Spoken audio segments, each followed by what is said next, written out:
He's an international man of mystery, and he's on V'ger Please, a hateful voyage to the Delta Quadrant. My name is Joseph. And I am whatever I need to be at this exact moment, Peter. Before we discuss this week's episode, a little bit of V'ger Please. Mark your calendars, reminders. When you hear this episode, it will most certainly be December 16th, 2021 or later. You can expect to hear our review of Endgame, Voyager's final episodes, on December 23rd. A little Christmas treat for everyone out there. We will then do a Season 7 Voyager Rest in Peace as a normal recorded episode that will be provided to all of you before you ring out the year on December 30th. And then to be determined, but in the first week of January, as we emerge into 2022 and all of the new vistas that will be before us, we do want to give Voyager its, I guess, deserved final farewell and do a whole Voyager Rest in Peace. And that one is going to be special in a number of ways. We are still organizing that, and what that's going to exactly look like. It involves a live element for Peter and I, and we want to make sure that lines up with their schedules and what day it'll be. We want to include our patrons, all kinds of stuff. So we're still working that out, but you can expect a regular episode the rest of the month, and then a hopefully not disappointing finale for everyone that's managed to come along on this journey with us, which we thank you for. So with that all out of the way, Peter, what did we watch this week? Season 7, Episode 27, Renaissance Man. So this is, I guess you would call it the Doctor Senior Week episode? Fitting that they save the best character that Voyager produced for the last send-off episode of Season 7. This is so rich in all of your years of canon that you have built on this show about the effectiveness of holographic crew members. This episode has everything. It has the Doctor literally triple tasking while on the Delta Flyer. It has him as the perfect spy, as the perfect physical combatant, as just a one-man wrecking crew. It's interesting that you mentioned the word canon. You're referring to headcanon. Yes. The canon you should be talking about is the arm cannon that you get in Super Metroid right at the end, right? Mm-hmm. Classic video game action going on here where you're at the end of the game and it's just the end boss, and they give you that gun that can like one shot everything, and wow, the thing is so fucking powerful. This is what I'm going to use to kill the end boss.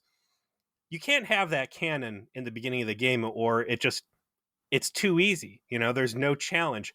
They save the Doctor's true form, his true potential, his Terminator potential.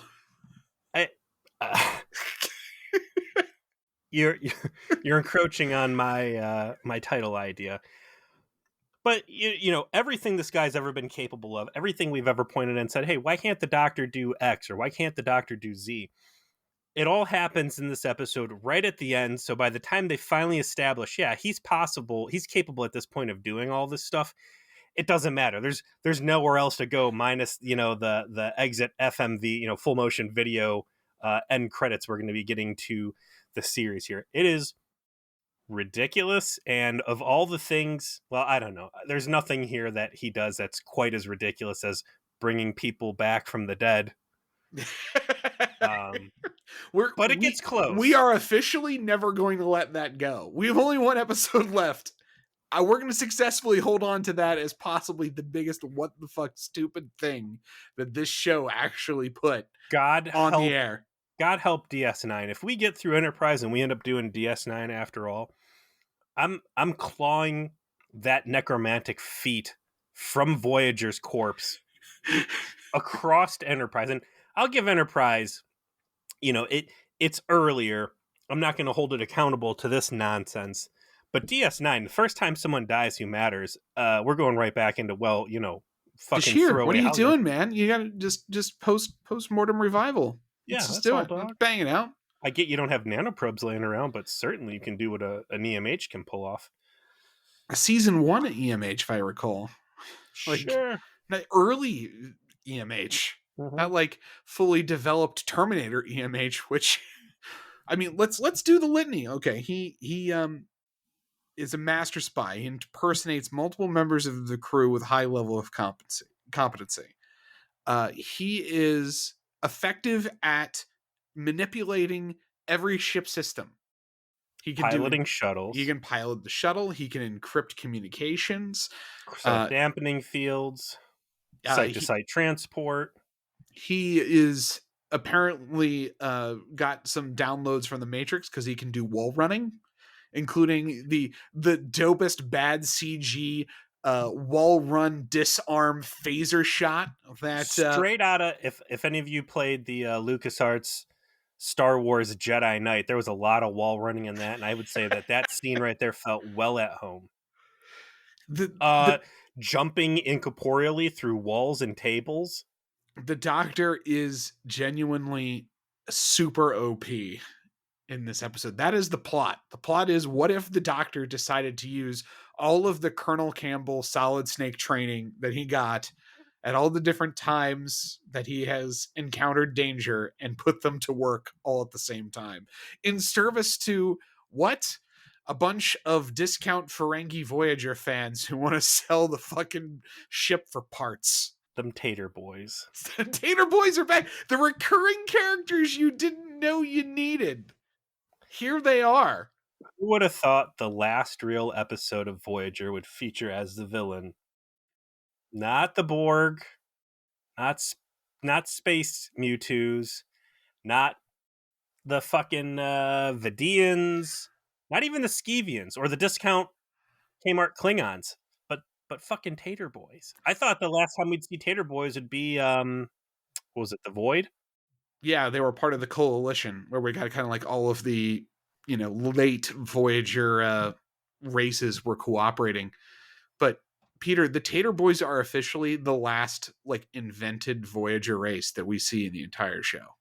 Not a bad send-off. I mean, they are representative of Trekkies, as we determined when we had the original Tater Boy episode. It was empirically proven. The worst enemies of Voyager do end up being Trek fans. That tracks. We're going to open up with a reoccurring villain in its own right that I have noticed, and that is Amazon Prime's skip intro sucks. Yeah, it's weird. It's by skip intro. Apparently it means skip about 8 seconds. Dump you into a different part of the intro. Yeah. Little imprecise. Now, luckily, the Voyager intro's pretty great. So it's not that big of an inconvenience, but I know what's coming up. Yeah, are you savoring having this nice instrumentation, very, very Trek sort of opening with the vistas of the ship? Yeah, just beautiful. Berman era, design language. It's so nice. I am scared shitless to go into Enterprise, and I've been hanging on to these last few Voyager episodes with both hands, and the fact that we are somehow at the end of the line, and this constant for us for the past 3 years? It's going to be 4 years almost to the day when we wrap it up, from when you and I started doing test recordings and that sort of thing, because we fired that off at the beginning of January 2018. Kicked out of the warm carpeted floors of a Holiday Inn Express out into the cold, barren wasteland of Enterprise's miserable opening. Not looking forward to it, man. And I'm not.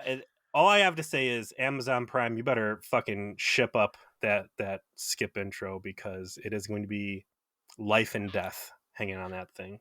Also, life and death is, I really want to live the rest of my life without hearing the Doctor sing opera, lest I die from the assault on my ears. Sadly, this was not a day where that would happen, because we start with some music that the little assholes would truly love if only they knew it was happening. Maybe. I think they've grown out of their Doctor EMH phase. You got the Doctor flying the ship. It's the Delta Flyer, and it's just him and the captain, which seems like two very important people to send off at the same time. They're returning from some sort of a medical conference, and we see a lot in this scene. And again, if you've been watching and paying attention this whole time, it is a rewarding moment because we are moving into a developed character of Catherine Janeway, who does not look at the Doctor as a oven or a medical appliance, but as an actual crewman. Yeah, to the And point where she has fought openly in Federation court for his rights. yeah, so You know, there's some warm banter going on there. it's still at that level of, while I see you as a person, I see you as a very annoying person type of thing. She's not super fond of his personality, but is trying her best to see him as the person that she has clearly come fully around to him being. We also And find out the Delta Flyer is not soundproof.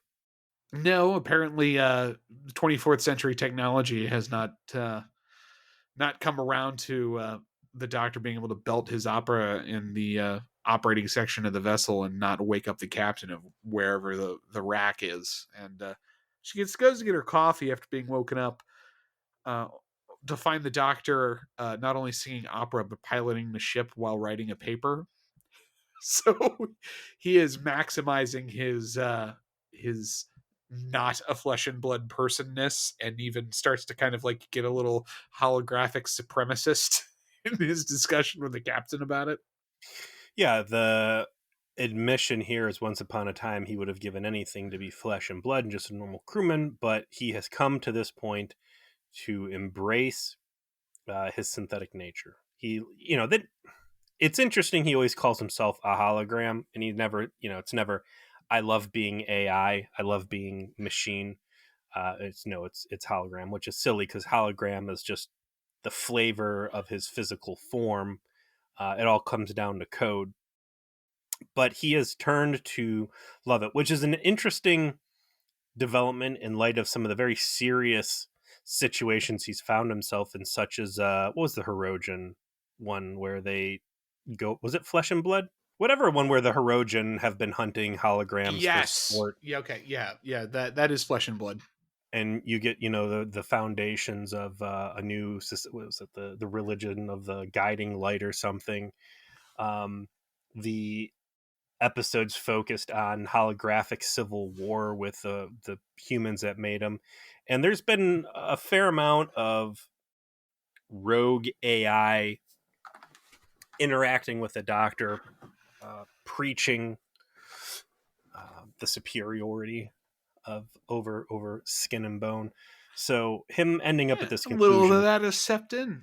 Like he's comfortable with who he is now. Mhm. But he still loves his organic friends, of course. He's a good robot. Sure, as long as that line of code stays intact, keeping Those those ethical ethics of routines.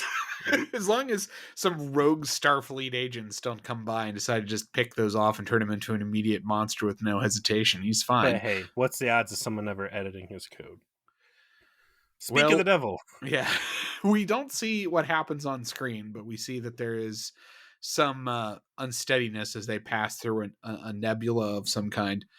And when we end up back at the ship, we get a brief scene where B'Elanna's first with Vorik, former attempted rapist of Vorik, working on some sort of space doohickey in engineering, only to be called away by Tom, who apparently has replicated a lunch of fried chicken and potato salad with extra paprika.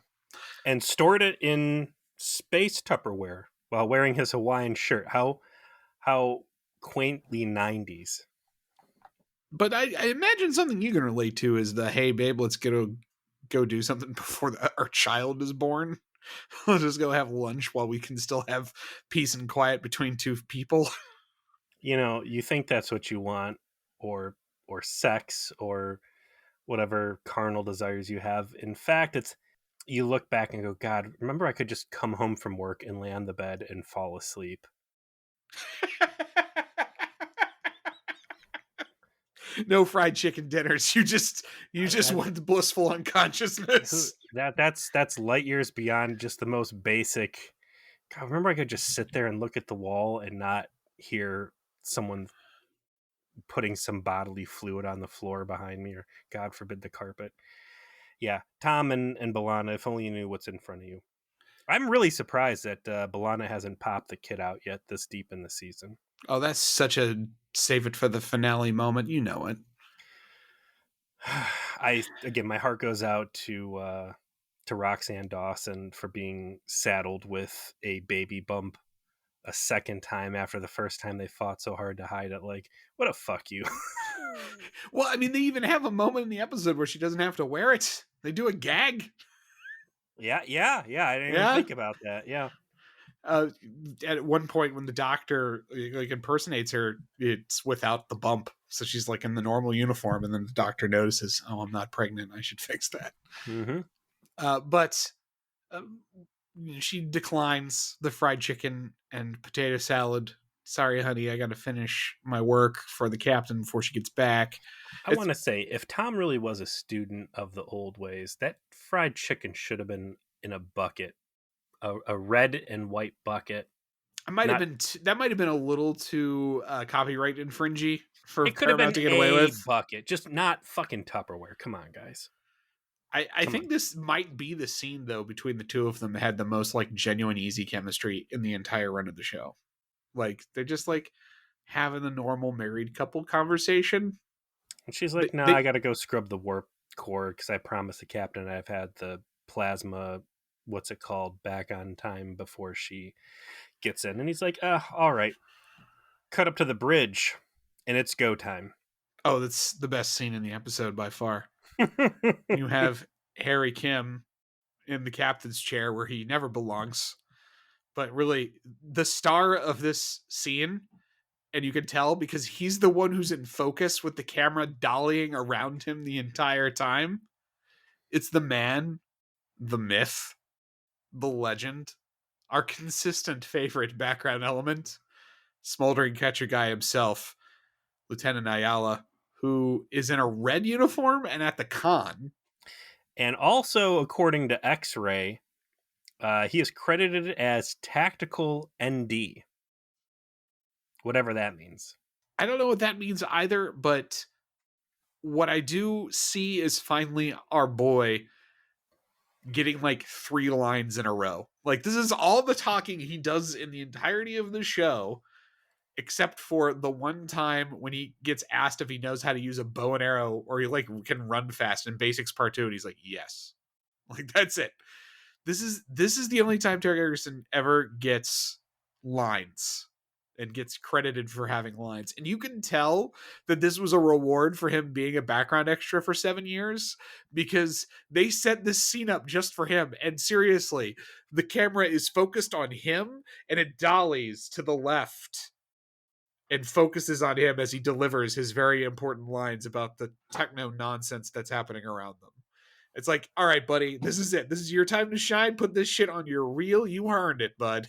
Mm-hmm. This is resume happening real time. The disturbance they're picking up is the Delta Flyer coming in hot, and it is hitting them with a beam off the main deflector. Now, I'm kind of getting a little bit of a flashback from that last Kess episode where she slams her shuttlecraft into the ship and causes a little problem there, but no, that's not what's going on.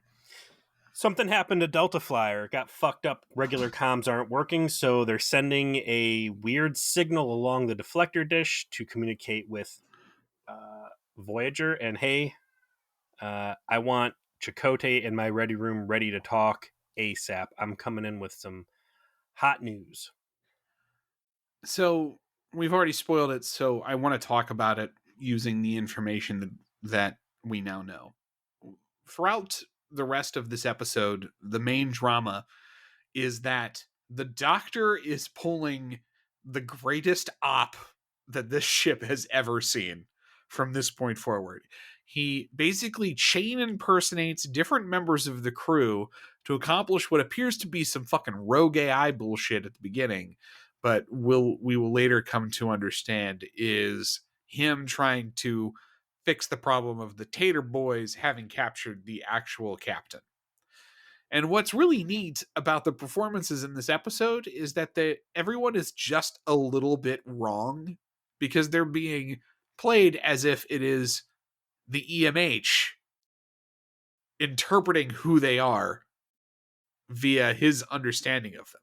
He can look like them and sound like them perfectly because he's got all of their parameters downloaded into his mobile emitter, but his impersonation of the captain isn't quite exactly the captain, and you can tell.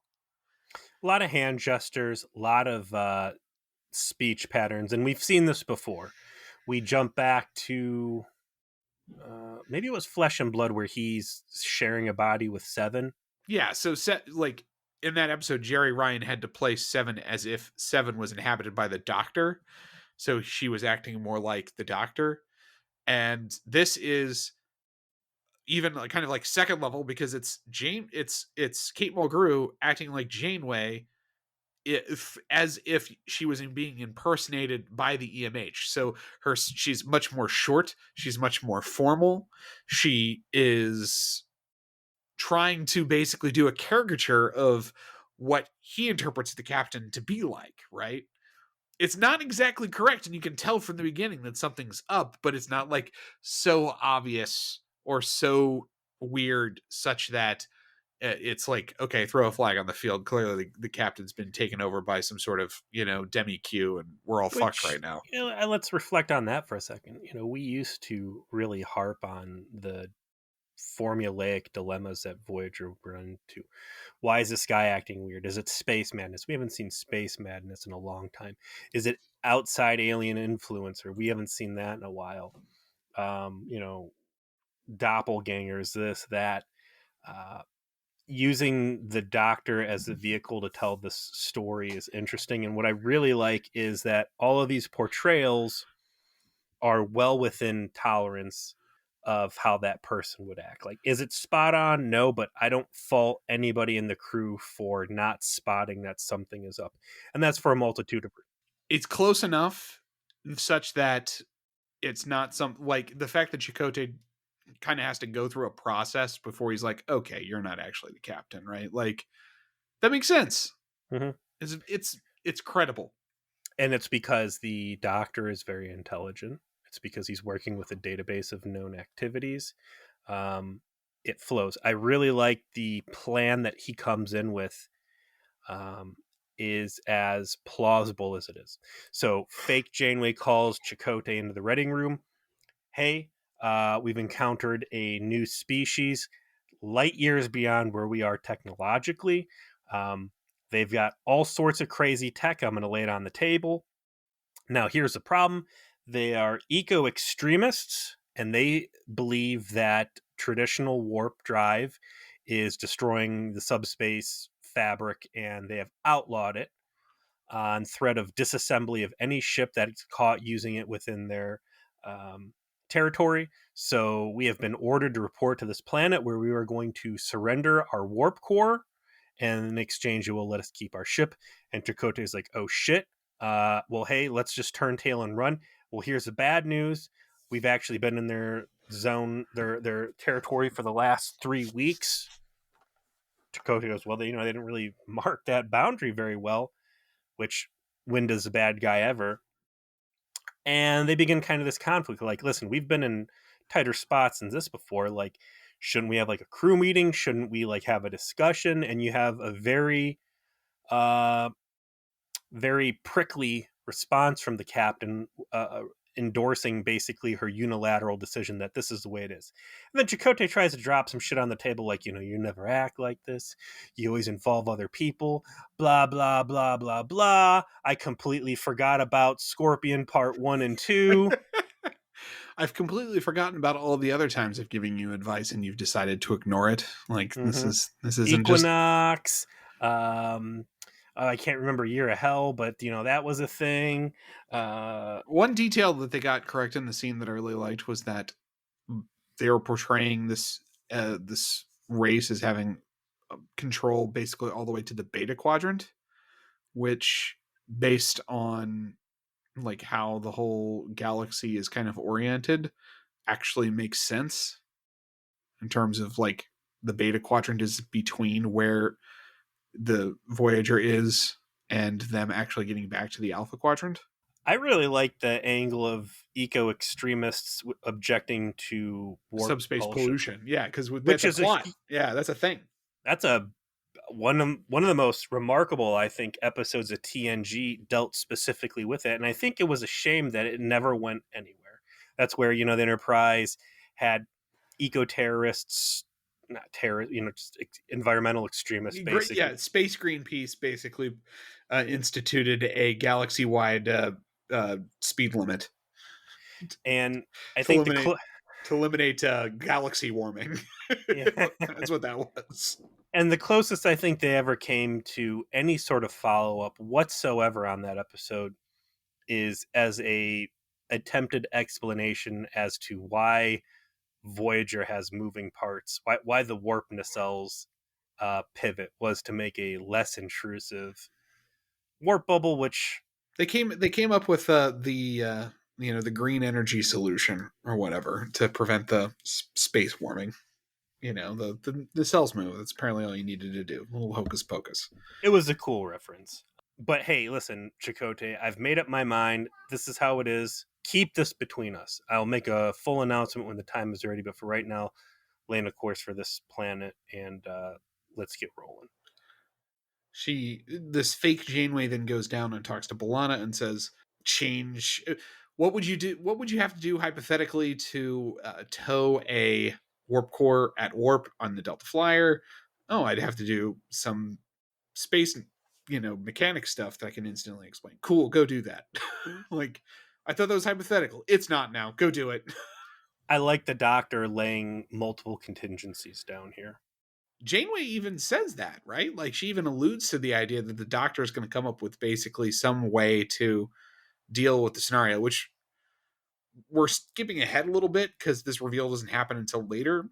But eventually, as the Doctor's working his whole thing, he finally the veil is parted back, and we see that it is in fact the Tater Boys. Apparently, a couple rogue Tater Boys have captured the captain, and this whole getting Voyager's warp core thing is the price that they're demanding for Janeway's continued existence. That they have threatened to kill her unless the Doctor makes all this happen. And while they have their scenes that cut away to Tater Boy's ship, Janeway actually posits the idea of like, oh, the Doctor's doing some next level shit. You think you're tapped into his program, and you can see and hear everything he sees and hear. He's gonna find a way. He's gonna find a way to beat you. He's got a million things in his program about every tactical scenario. He'll figure it out. And it turns out that is true. And it is really neat that he's setting up these different ways of dealing with the scenario that he is unfortunately about to inflict on the ship. Well, I think he does a great job laying multiple contingencies down to achieve success. If we're going to start getting into criticisms of the episode, it's that I don't think he's nearly as appropriately aggressive at directly confronting the threat in front of him with the Tater Boys. And I think, if anything, that's the episode's biggest shortcoming. Is, for all intents and purposes, he is this next level badass who bests, one of the best Starfleet crews out there at this point, instead of just kicking the shit out of these two clowns and beaming them off into space or something.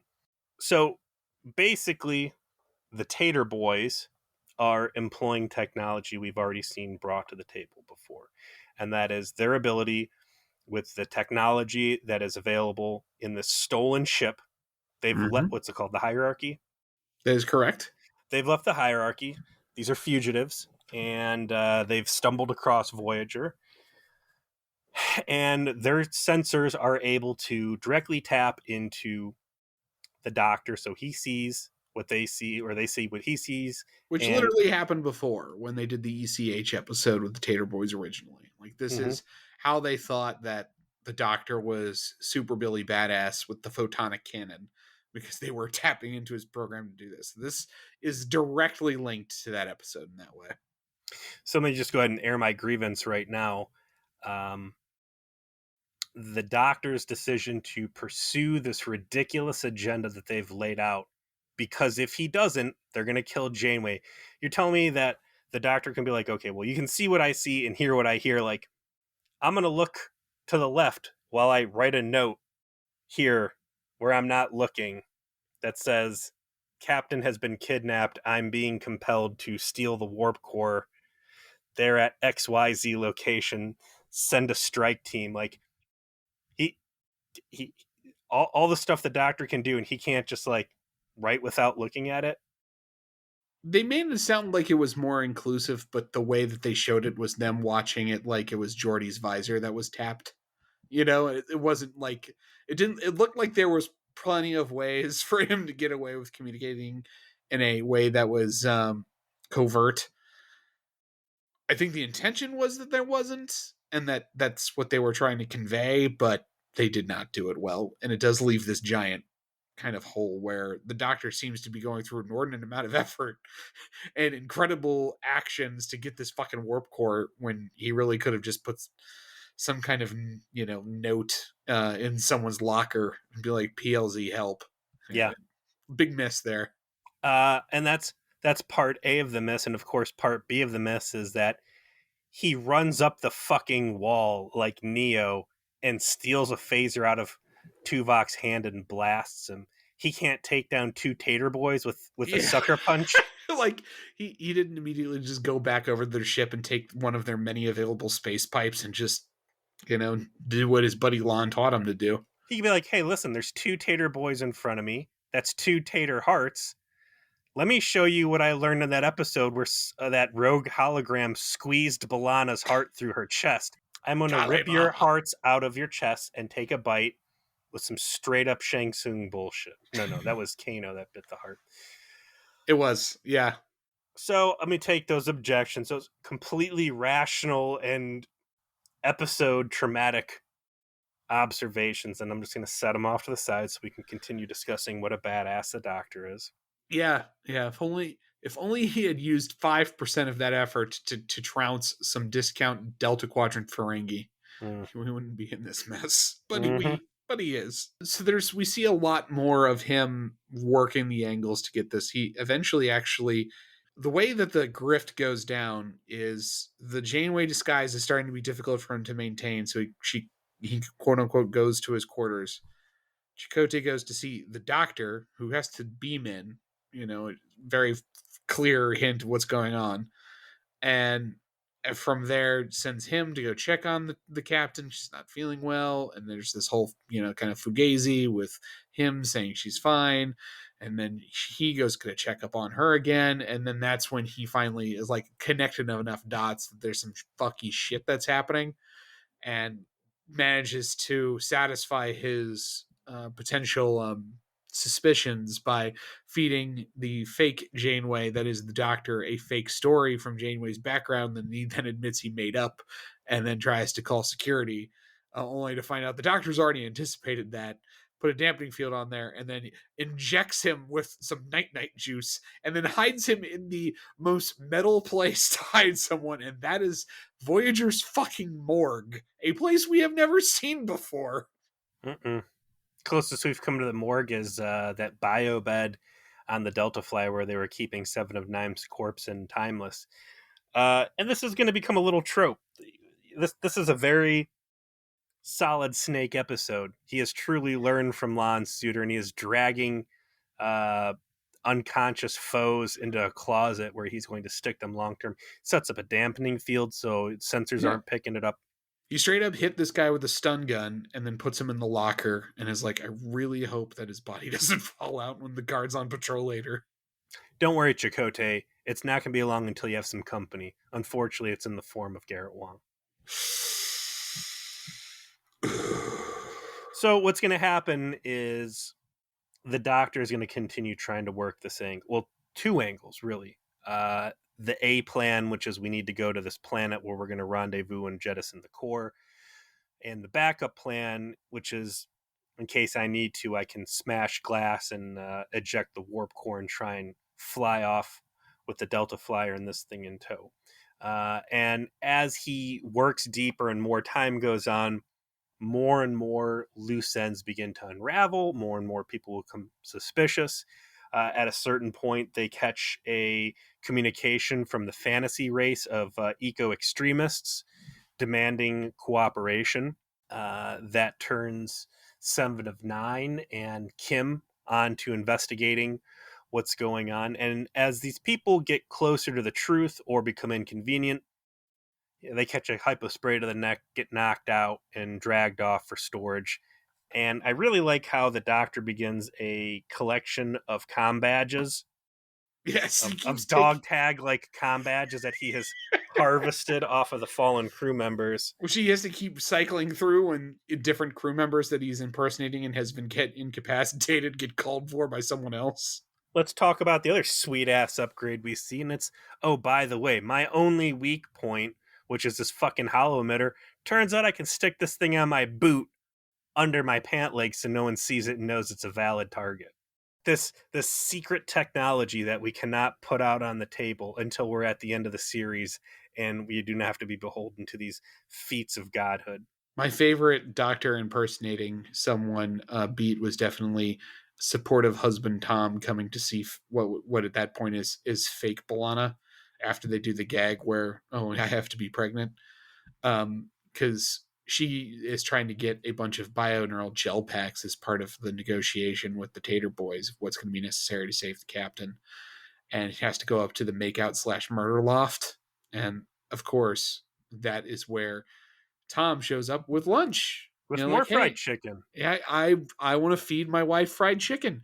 Tom's a feeder. This is his, that's his thing. The Doctor not knowing how to be married and being very stilted, and I'm like, oh, this is their normal dialogue. Wow, there's more chemistry between fake B'Elanna and Tom than there is real B'Elanna and Tom most of the time. But ultimately, the whole thing starts to fall apart the closer that the Doctor gets to finally trying to put the finishing touches on his plan, and Tuvok is the one that ultimately puts it together. Gosh, how embarrassing. How embarrassing for Detective Tuvok to actually get the leg up on somebody, let alone AI. I mean, Hey, it's some effort.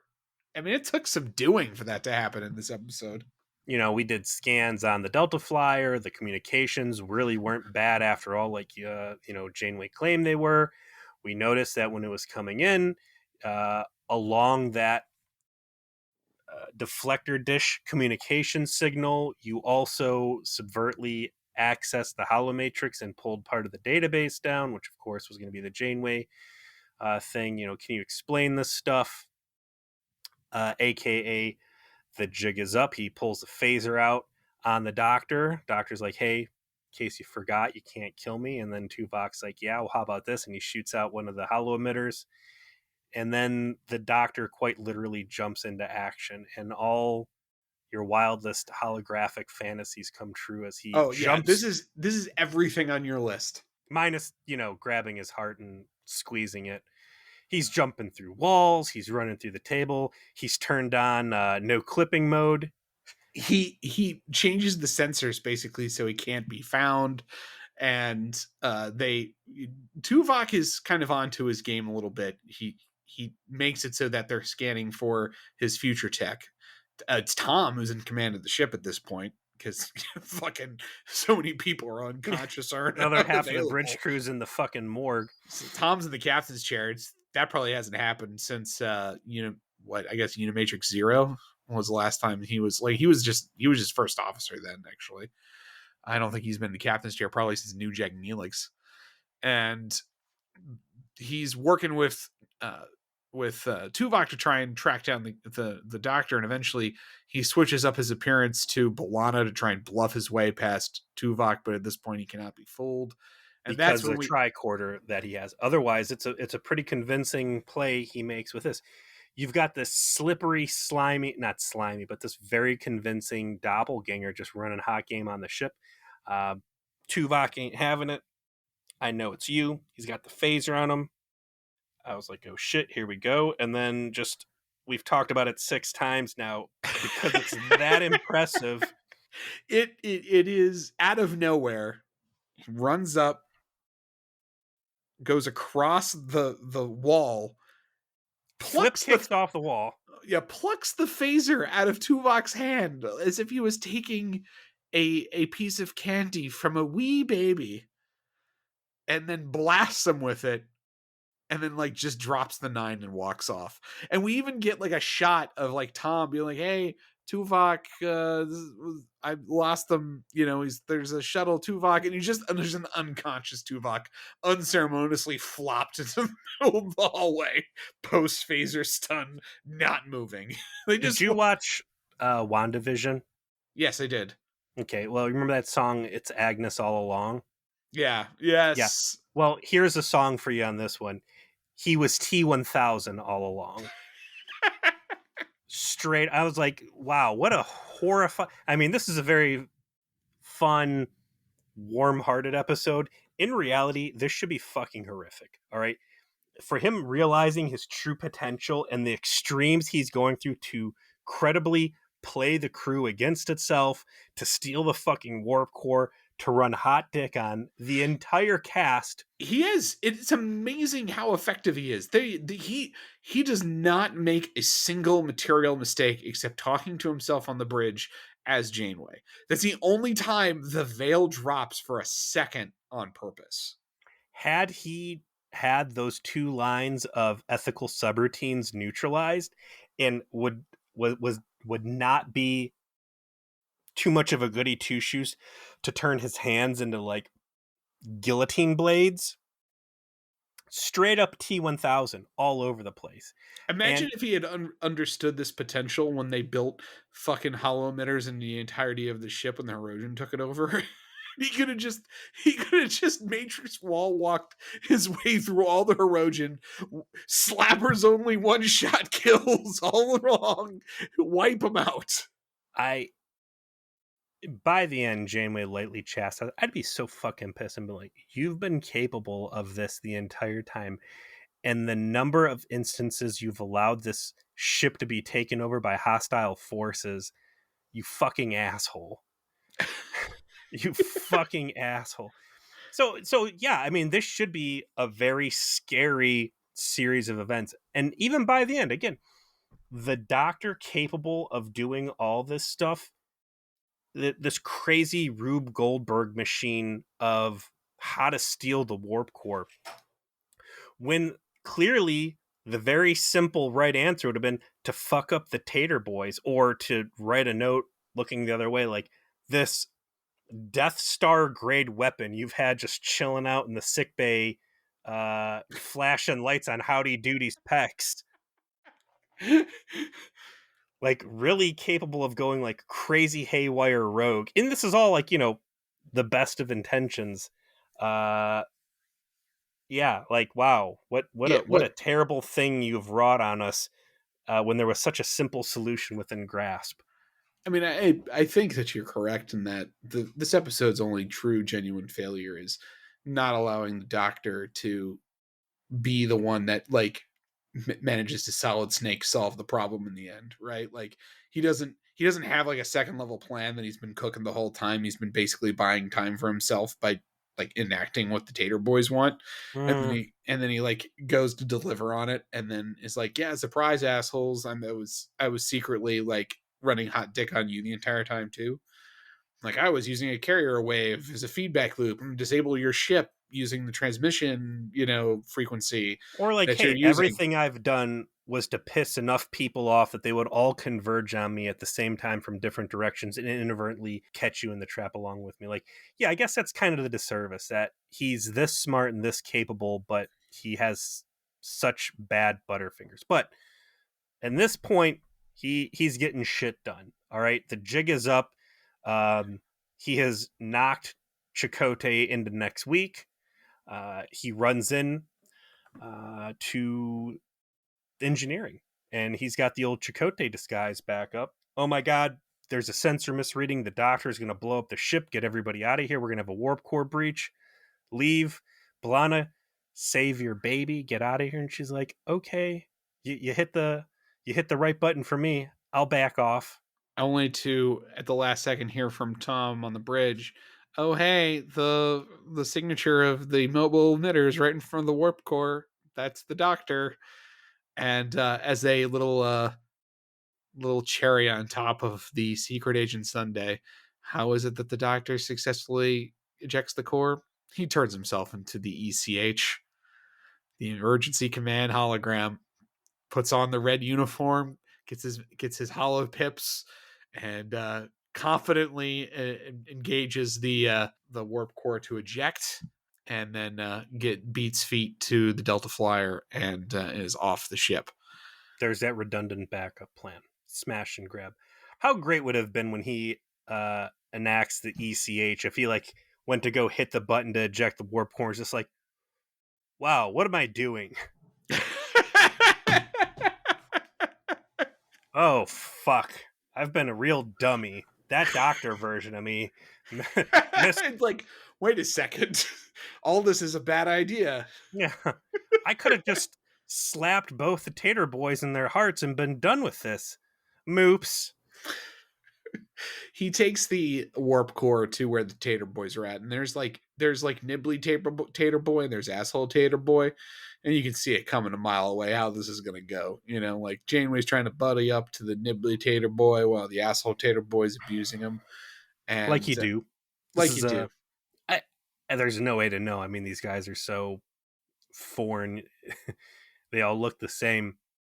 I couldn't, for a second I was like, man, are these the original like two Tater Boys from Tinker, Tenor, Doctor Spy? I don't think it is, though. I think there would have been some real discussion about, like, we know what you're capable of, blah blah blah. I think these are just two rando Tater Boys. I'm gonna double check here real quick, because the Nibbly one definitely is like the guy who is the super fan. No, it's not.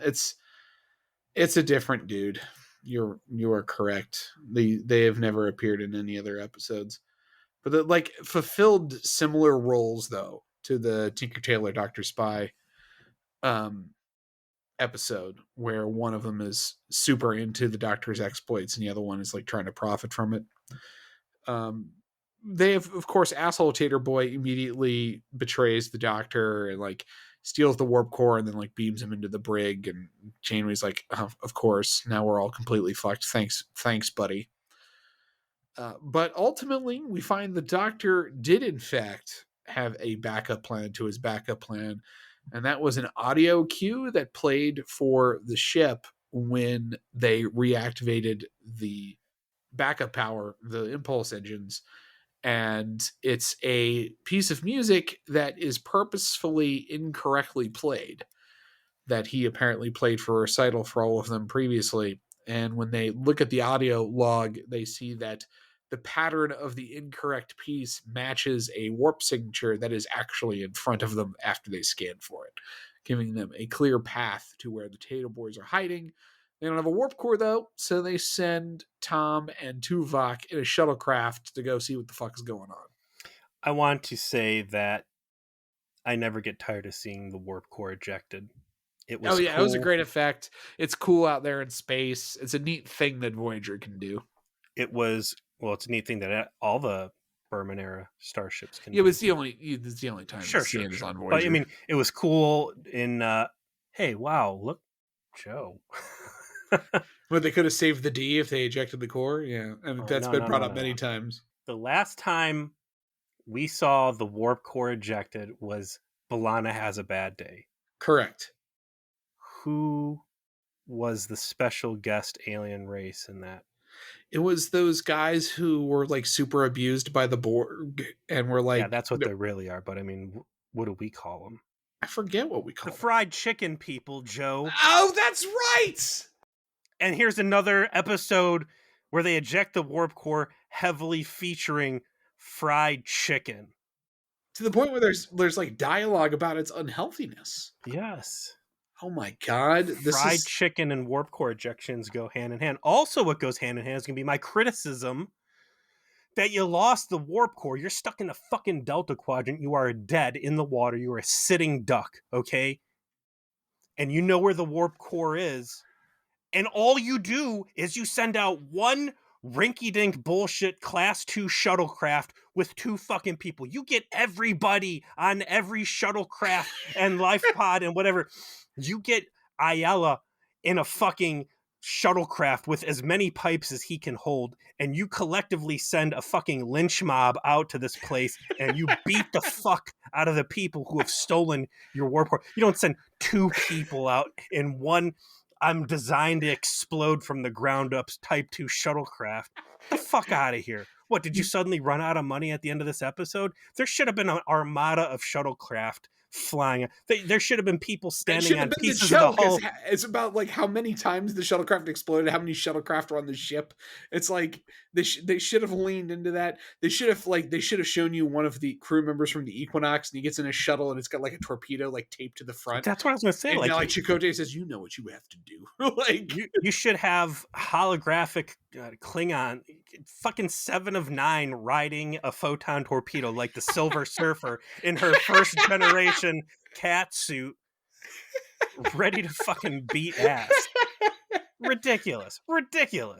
They send the one shuttle. They show up, and they manage to with Tom, which is a good pick because he's a Mary Sue. But then Tuvok, who has like a 50% chance of getting his ass kicked in any encounter. But they get Tom onto the Delta Flyer, and then they start 2v1ing the Tater Boys, who apparently are not built for a fight. Their power goes down, so we start some low-intensity Trek fighting, where the Doctor, who we get in dialogue, is starting to like be overwhelmed by all the changes the Tater Boys are making, and he might decompile. He gets into a like hand-to-hand combat, but apparently all that decompiling made him forget his fucking T-1000 sweet ninja moves. Not buying it. Not like, buying it. When totally... you just had this guy run up the fucking wall, yeah, like a Jedi Knight in a 90s video game, and now all of a sudden he can't melee a Tater Boy. Like, I was like, oh man, I hope he like manifests a third arm and like uppercut punches him. You've played Symphony of the Night, right? Yeah. It's like when you start out and Alucard's got all that cool weaponry and you're just like cruising, and then you run into death and he takes all your weapons. You know, Doctor ran into death. It took all of his power-ups. Everything after the Doctor gets fucking beamed into the brig, because they even like have him come out and he's just standing there. I'm like, dude, turn those hands into like lightsabers and cut these. None of it. Like, all the badassery stops the second the Doctor is not actively working against his own crew. There is a pretty cool part where Bad Tater Boy tells Nibbly Tater Boy, beam their warp core out into space, and then I'm going to hit it with a photon torpedo, and it's going to blow these fucking guys up, and we're just going to scoot off. Nibbly Tater Boy, this starts crossing lines. He did not sign up for murder, and he is not okay with the drastic evil turn these events have taken. And that will manifest itself as a plasma relay that he busts evil Tater Boy over the head with like a sawed-off pool cue. You know what? It's close enough to a space pipe for government work. That's a space pipe if I've ever seen one. And Nibbly Tater Boy makes the turn that you expected from the moment you met him. He ends up back in Team Good Guys and essentially saves the day by enabling the captain, the Doctor, and the warp core and everything to go back where it belongs. But before we end this episode, though, we are treated to the world's most awkward scene, but played for amazing laughs. As the Doctor is decompiling, that he is in the holodeck, they're trying to save him. He thinks he's going to die. They keep trying to interrupt him to tell him, no, really, you're not going to die. It's going to be fine. But he's too dramatic. He can't hear them. You know, he's stuck in the moment. He's in his dramatic moment. And so he goes around and then makes incredibly embarrassing confessions to almost everyone in the room. He's like, hey, Captain, I once kept a log of how shitty you were at your job. Got to burn on you. Yeah, please burn my burn book. hey, Harry, I'm really sorry that I told people you're terrible at playing the fucking saxophone. Tuvok, I told Neelix you got chlamydia. Yeah, you got genital warts, and I told people. Yeah. I'm sorry about that. And 7 then, and 9. oh, that's the best one. That's the best one because he goes to look at 7 of 9, and she knows from the start what he's gonna confess. Okay, she knows, and she's like, "Please, no, don't do it. Don't do it. Don't do it." And it comes up, and she has got this look on her face of like, "Holy shit! I can't believe you're embarrassing yourself like this right now. Like, please stop. Please stop. Don't please stop saying how much you love me. Oh my god, no, don't do it." It's Listen, great. buddy, we all saw your dirty fantasies in the Tater Boy episode. Yeah, we know. We know you painted me like one of your French girls. I get it. Mhm. We all get it. Don't have to do this. We all know where these implants came from, and they weren't the Borg. But of course, he makes his dramatic confession of love to 7 of 9, says farewell, only to be immediately recompiled by B'Elanna and then come back. I love it. That program cuts out Janeway very concerned. Tell me we didn't lose. And then B'Elanna just cuts her out. No, I got him. Yeah, he's fine. No, I He was fine the whole time. the smarminess. No, I got him. I would like for that to be my text message, like chime on my phone. That's No, A plus. So Yeah. good. Just the right amount of contempt was good. Perfect. Which again, That's why I love the scene. It's like everyone was like correct on where their characters are at. Like Jerry Ryan's facial expressions while the fucking confession is like reflective of her like newly found humanity, and is like, oh damn, this is awful. This is so bad for you. B'Elanna never gets knocked out in this. He impersonates her, but he doesn't zap her out first. Correct. The only people who actually get got are Chakotay, Harry, and Tuvok. And a captain, I guess, is technically incapacitated. He doesn't knock her out, though. Wow, in a rare turn of events, the first and only time the Doctor goes rogue and does not victimize B'Elanna in the process. Wow, how far we've come as a character. I guess there was infidelity. He kissed her husband. That kiss was foursome. That was not consensual. Tom's like, hey, it's cool. I was in prison. I do this all the time. So the Doctor is embarrassed. He doesn't want to leave sickbay. I'm suddenly reminded of the time that the Doctor blipped into her view screen in the bathroom. Correct. And had like a weird hanging moment of like lecherously looking at her. What a complicated relationship those two have. We end the episode where we began, with the Doctor basically like with the captain wanting to socialize with the Doctor and treat him like a person, and just completely does not talk about the fact that the Doctor ran hot dick over all the ship, broke every rule, ejected the warp core, nearly imperiled their entire ability to get home. He's like, for the flimsiest of reasons. Yeah, I'm gonna be like, I'm not gonna let you use your mobile emitter for 6 days, but you've been in here for a week, so now you can use your mobile emitter. Come get coffee with me. I got a cool place in Buenos Aires I know about. No, not Buenos Aires. Buenos Aires. Like, very overpronounced, like, very Buenos Aires. Again, the fact that the real criminal act here isn't him running hot dick all over the crew. It's her not confronting him and saying, remember Hogan? How Hogan died when a dinosaur bit his head off because we got invaded by a Kazon that you could have absolutely fucking neutralized in the blink of an eye. You stingy sandbagging motherfucker.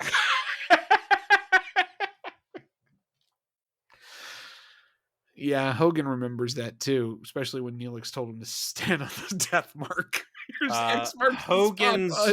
Hogan's ripped up, bled on uniform, tattered remains that the dinosaur people scooped up off the planet might remember. Hogan does not remember because he is dino worm shit somewhere right now. Well, they killed that dino, right? And also, like, that rando Vulcan died in the process. Who knows, man? Who knows? All right. Well, I think we've Yeah, talked this one through. It's pretty good. Like, it's not a bad episode. It's fun for us because we have leaned in so much on like the doctor should be a badass, and then it just pays off like this. absolutely. And I'm sure they won't go anywhere near this level of competency in Threshold. But yeah, this is definitely that super weapon you get at the end of the video game that is just way overpowered. You have to introduce this thing as literally the last normal episode because of the absurd competency it puts in the hands of this guy. Absolutely, T1000 after all. Move over, Skynet. There's a new AI in town. Peter, for the last time, what are we watching next week? All right. We're going to be going into Season 6, Episode 21, Live Fast and Prosper. We can do that, right? We can You just want to loop us back around to their greatest hits? Just perpetually shrug off the creeping advances of Enterprise by living in Voyager. We're at the end, Season 7, Episode 25, Endgame. We've got what looks like some Starfleet people, probably cadets. I don't see department colors. These guys are wearing the All Good Things Future Federation uniforms with the cool badges. Voyager's quest to return home is aided by a visitor from the future, Admiral Catherine Janeway. Take that, temporal space directive. It is quite fitting that the last episode of this show about a woman who once said that she hates time travel involves her engaging in gross temporal violations. But you'll have to tell me what you think. Of the finales, I think Voyager's is considered, not certainly the worst, but I think it's definitely worse than All Good Things, and I would say it's well, what's not worse than DS. All Good Things? I mean, that's it's perfect. All Good. Yes, I have always thought of Endgame as a good finale to Voyager. Like, if you've got to end this story at some point, right? You've got to have them actually finally get a shortcut home that works. That's always been what's on the table for how the show comes to an end, and it was never going to end any other way. So with that in mind, the story they come up with to finally pull that trigger is a pretty good one, and they spend the time. It's feature length. They spend the time to build it up and pay it off in a way that's pretty satisfactory.